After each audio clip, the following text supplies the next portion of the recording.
Ramai orang ada masalah kurang keyakinan diri, dan keyakinan diri itu banyak mempengaruhi kehidupan seharian mereka. Contohnya, macam susah nak dapat kerja, tak perform kat tempat kerja, tak berani nak jumpa orang, tak berani untuk speak up dalam meeting, untuk cakap dalam meeting, tak berani untuk bangun dalam kelas dan tanya soalan dekat cikgu. Dan masalah kurang keyakinan diri ni memang akan mempengaruhi kehidupan seharian dan juga kehidupan seluruhnya. Dan hari ni saya nak kongsi 5 tips yang saya amalkan. Macam mana you guys nak kurangkan sikit rasa kurang keyakinan diri. Yang pertama, korang kena terima siapa diri korang. Macam mana keadaan diri korang, dalam keluarga apa korang dilahirkan, apa yang korang ada sekarang ni, kekurangan, kelebihan, korang kena terima. Korang kena redha dan Allah dah jadikan aku macam ni, so aku terima je lah. Contohnya, kita compare antara monyet dengan ikan. Monyet dekat atas pokok, dia memang boleh panjat tinggi, dia boleh bergayut kat atas pokok. Ikan dalam air, dia boleh berenang-renang. Cuba korang letak monyet tu dekat dalam air dan ikan tu dekat atas pokok, confirm terkapai monyet tu, ikan tu apatah lagi. So sama juga macam kekurangan dan kelebihan seseorang tu.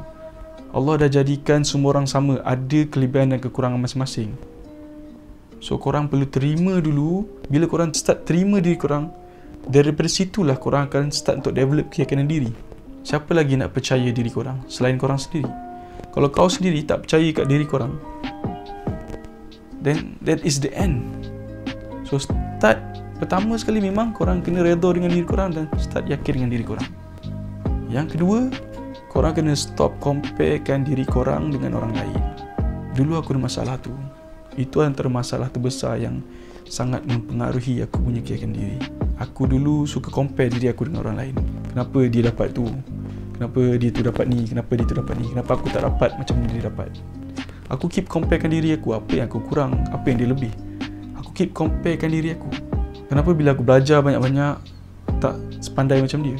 Padahal dia belajar sikit je dah dapat pandai, dah dapat straight A's. So aku rasa down. Aku rasa down dengan perkara tu. But then bila aku realise, bila aku stop untuk comparekan diri aku dengan orang lain, aku realise something is missing. Apa yang missing adalah diri aku sendiri. Aku sibuk duk comparekan diri aku dengan orang lain, sedangkan aku tak explore apa yang ada kat diri aku. So bila aku stop comparing diri aku, umpama aku dah keluar daripada satu penjara ni yang menyekat diri aku, kenapa aku nak sekat diri aku dengan comparekan diri aku dengan orang lain? Sedangkan aku boleh buat lebih daripada diorang dengan cara aku sendiri. Daripada aku fokus tengok orang lain punya kelebihan, baik aku fokus untuk tengok kelebihan diri aku dan aku start explore benda tu. Dan Alhamdulillah, bila kau stop comparing diri kau dengan orang lain dan fokus kat diri kau, engkau akan rasa dunia ni sangat luas. Kau akan rasa macam otak kau yang cram dengan banyak fikir tentang benda tu, kau akan lega serta-merta.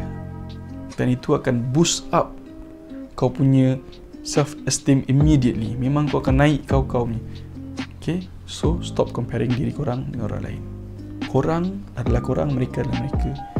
You guys ada potential dalam diri korang yang korang kena explore sendiri. Kalau korang tak explore potential diri korang, tak akan ada orang lain yang akan explore untuk korang.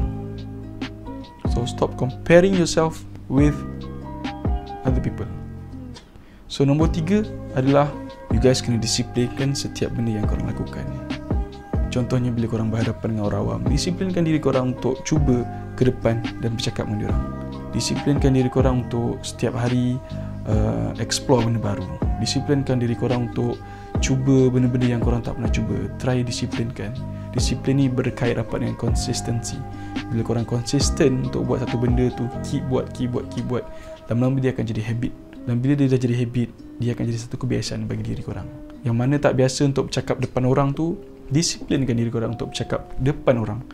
Walaupun sikit, cuba untuk cakap. Walaupun tak banyak patah, start dengan 1, 2, 1, 2, 1, 2. Tapi sampai ia jadi satu habit. Dan bila dia jadi satu habit, time tu korang akan biasa. Dan bila korang akan biasa, korang akan kurang rasa kurang keyakinan diri. Korang akan start dapat keyakinan diri tu. Poin yang keempat adalah explore diri korang. Explore tu maksudnya cuba benda baru. Cuba benda yang korang tak pernah try. Cuba benda yang korang rasa mustahil. Dengan cara tu, korang akan pecahkan korang punya ketakutan terhadap keyakinan diri korang. Contohnya sebelum ni, aku sangat takut dengan ketinggian. Aku gayat dengan ketinggian.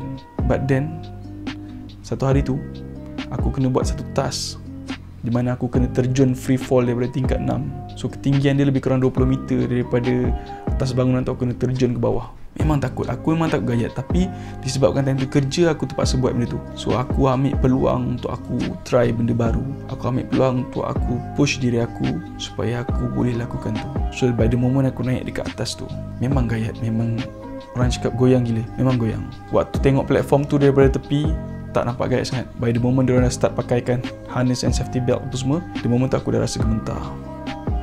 And then the moment diorang dah buka palang tu untuk aku masuk ke hujung platform tu, the moment aku pijak platform tu, moment tu aku rasa macam aku tak mampu nak buat benda tu.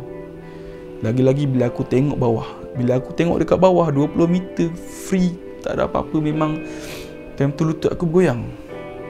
So bila lutut aku goyang, aku rasa macam serius aku nak buat benda ni, serius aku nak buat benda ni.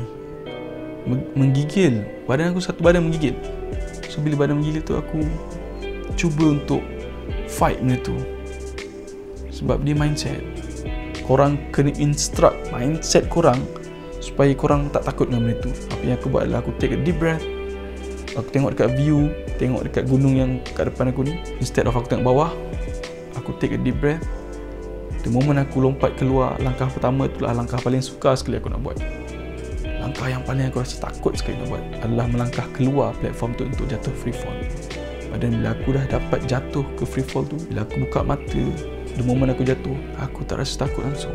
And after that, aku jadi kurang takut dengan ketinggian dan aku boleh try sukan-sukan ekstrim ataupun entertainment yang ekstrim macam roller coaster dan sebagainya. So benda tu yang korang kena explore. Explore apa yang korang tak pernah buat.